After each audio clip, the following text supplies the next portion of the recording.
Parabéns pela vitória. Diniz, você com a vitória de hoje, né, e a não derrota, evidentemente, chega a uma sequência importante de jogos invicto, né? São 14 jogos invicto no Campeonato Brasileiro.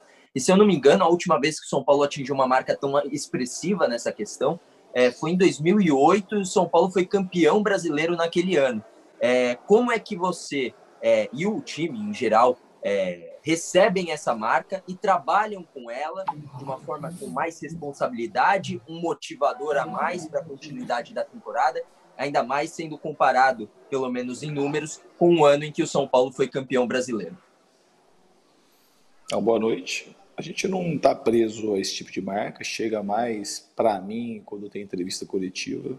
O que a gente tem que olhar é para o nosso campeonato e para os nossos adversários. Eu acho que a equipe já tinha jogado bem contra o Ceará, mereceu vencer. E hoje, de novo, mereceu a vitória, principalmente pelo segundo tempo. Foi muito contundente, foi agressiva, correu do começo ao final do jogo.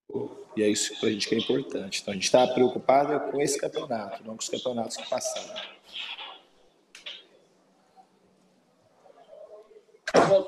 Vale, Rádio Bandeirantes.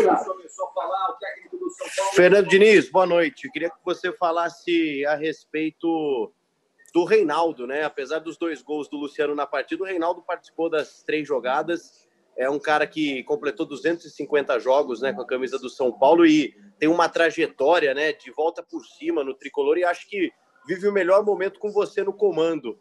Qual a importância do Reinaldo? Você enxerga ele como uma das principais armas ofensivas do São Paulo? Como é que é trabalhar com esse jogador que cria essa identidade, né, cada vez mais aí com o torcedor são paulino?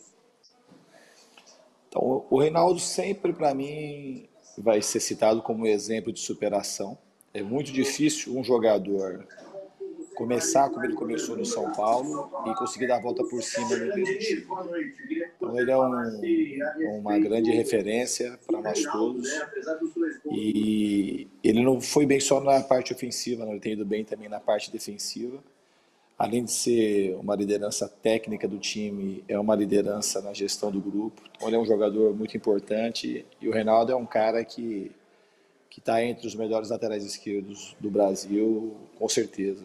E tem que seguir a carreira dele. Ele tem 30 anos e é um cara que pode postular a qualquer momento aí uma chance na seleção também. Marcelo Lima, Rádio Energia. Diniz, boa noite. Você disse recentemente que o São Paulo encontra dificuldades quando enfrenta adversários que jogam mais fechados, né? E vem sendo assim. Foi assim contra o Vasco, o Ceará hoje no primeiro tempo, principalmente, o time encontrou algumas dificuldades. No segundo tempo conseguiu marcar o gol que abriu a equipe do Bahia, dando mais espaços para que o São Paulo pudesse produzir o placar. Mas você não consegue treinar a equipe, né? Pelo menos pela maratona que o São Paulo vem tendo nos últimos tempos. Como é que você faz para tentar mudar essa questão de enfrentar times retrancados? É só na conversa mesmo, porque na prática não tem como no dia a dia, né, para mudar isso. Marcelo, boa noite. Obrigado pela pergunta. Quando eu falo que não é o São Paulo que tem dificuldade de jogar contra a linha baixa, todas as equipes que jogam contra a linha baixa, se um time tem bons jogadores e um bom treinador, é difícil. Então, hoje também é um jogo difícil. O Bahia tem esse treinador, assim como o Guto no Ceará. Então, todos os times têm esse tipo de dificuldade. Mas a gente não é que a gente tem um pouco de tempo para treinar, a gente treina, não é só conversa. Tem pouco tempo, mas a gente usou ontem não só para recrear, para treinar alguma coisa, mostra vídeo. E a gente tem uma base de treinamentos para esse tipo de questão. Então, a gente tem movimentos coordenados. Quando a gente tem tempo para treinar, eles ficam mais afinados. Mas a equipe sabe jogar contra a linha baixa. É que é difícil você jogar contra adversários que marcam muito atrás. Então, hoje, a gente conseguiu... No primeiro tempo, já tinha produzido alguma chance. No segundo tempo, a gente jogou bem. Já voltou para o segundo tempo muito agressivo. Tomamos alguns riscos bem calculados, que também já estavam treinados, caso a gente tivesse algum tipo de dificuldade nesse sentido. A gente criou inúmeras situações de gol. Mesmo antes de fazer o primeiro gol, a gente já tinha produzido muitas boas chegadas pelos lados, chutes de fora da área, então era uma questão de tempo, o gol estava amadurecendo e ele acabou saindo. Depois, concordo com você, que o Bahia teve que naturalmente sair um pouco mais e a gente teve um pouco mais de espaço para jogar. Guilherme Pradella, CBN. Tudo bom, Diniz? Boa noite. Eu queria que você compartilhasse, se possível, algumas informações que às vezes a gente não tem muito acesso, que é com relação a desgaste físico de jogadores.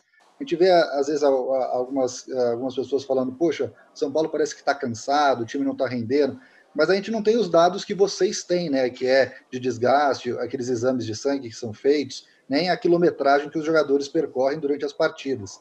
Então eu queria que você falasse como é que está fisicamente o elenco do São Paulo. Existe, de fato, um desgaste físico dos jogadores ou isso está dentro de uma normalidade para vocês? Então, Pradella, eu vou mais uma vez falar, que eu já falei sobre isso. A gente tem mania de analisar um jogador de futebol por aquilo que ele é na sua parte biológica.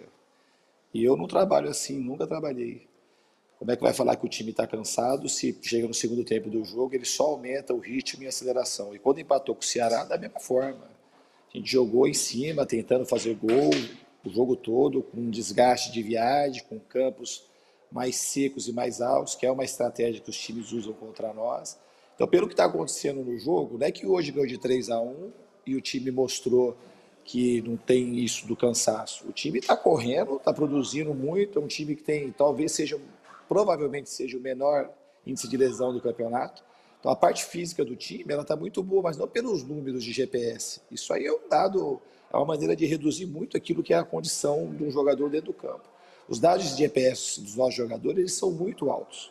Os jogadores correm muito, o jogador que corre em média de 12, 13 km por jogo e dobra jogo e não machuca e produz cada vez mais. Esse mesmo questionamento já aconteceu no caso do Daniel, que se coloca, que se hoje o resultado, de repente, empata ou perde, volta a todos esses questionamentos que estão muito longe da realidade, muito longe da verdade. A gente tem que procurar analisar o futebol de uma maneira mais profunda e não por conta daquilo que um resultado ou outro ele apresenta. Não tem, para mim, não tem sentido fazer os questionamentos da parte física. Muito pelo contrário, tinha que fazer assim, como o time do São Paulo corre, como que eles suportam, como que eles machucam um pouco. É isso que devia estar sendo falado. Mas quando tem uma intercorrência, o time faz todos esses jogos sem perder.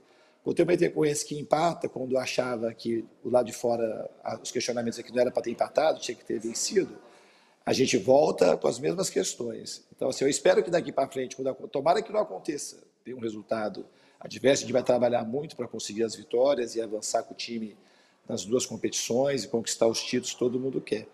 Mas não é a questão física. O time ele corre muito e o time, quando a gente acha que alguém está precisando de algum desgaste, a gente faz.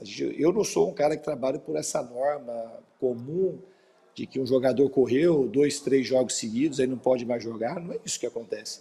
Tem jogadores que jogam uma partida só e se sente muito cansado e tem que sair. Tem jogador que está jogando 10, 12 partidas seguidas e está bem para jogar.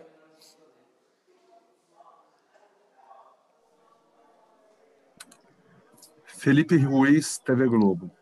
Boa noite, Diniz. Estávamos Boa fazendo noite. a transmissão do jogo aqui e foi possível ver que o São Paulo demorou um pouco mais para voltar para o segundo tempo. O Bahia já estava todo posicionado e o São Paulo demorou 17 minutos ali.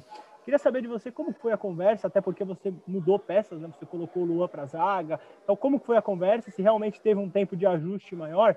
E foi o segundo jogo que você colocou o Luan no intervalo na zaga e deu resultado. O São Paulo melhorou o rendimento no segundo tempo. É algo que você pensa, tem em mente, já para sair contra times que talvez joguem mais atrás, como foi levantado na coletiva? Isso é uma coisa que pode acontecer, sempre está na minha mente, mas em princípio não é isso que a gente está fazendo. É uma alternativa que a gente tem. O Luan joga bem como zagueiro, joga bem atrás, joga bem na posição dele. Se jogar um pouquinho mais à frente, segundo volante também joga. Se um dia precisar botar ele na lateral, ele está treinado para jogar.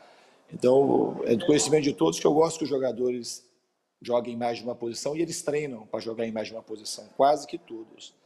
Então, não é uma rotina de treinamento que a gente tem e hoje, assim, a situação que apareceu, eu achei que essa era uma das alternativas que a gente tinha em termos de mudança de peça para a gente melhorar a nossa condição de criação. Mas o time também estava jogando bem no primeiro tempo, tanto o Juan Fran quanto o Léo estavam fazendo boas partidas. Então, assim, a gente não é uma questão de melhorar o time com aquilo que a gente tem nas mãos e hoje acabou tendo um resultado bastante positivo.